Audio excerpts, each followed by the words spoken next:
Letos je Maribor obiskalo 228 tujih študentov, kar je približno 40 več kot lani.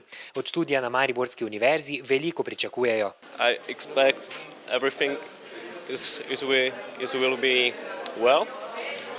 So and maybe some new relationships from this university because I'm studying postgraduate student courses.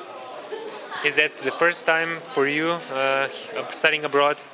No, I've done already an internship abroad in USA and this year Erasmus, but I think will be different. It's longer and we will be studying, so know other people from students, foreigner students. So. Try to study, of course, but also see the city and go to the parties and the bars. Probably travel a bit, see the nature. Mountain bike or go swimming, I don't know. Največ jih je tudi letos iz Španije, sledijo je Portugalska, Turčija in Poljska.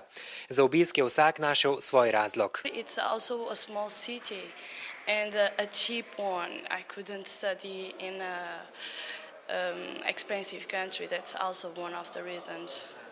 Is the money the reason also for you, or have you some other? Well, situation, because Slovenia is quite in the center of Europe and it's a good opportunity to travel and meet know other countries, etc. Also because the ski resort, Pohorje, is I like skiing, so for me it's a good place. In katera mariborska fakulteta prejme največ tujih študentov? Že leta beležimo največ študentov na ekonomsko-poslovni fakulteti, sledijo fakulteta za elektrotehniko, računalništvo in informatiko, tudi strojništvo, pravo, filozofska fakulteta. Seveda so se za študij v tujini odločili tudi mariborski študentje.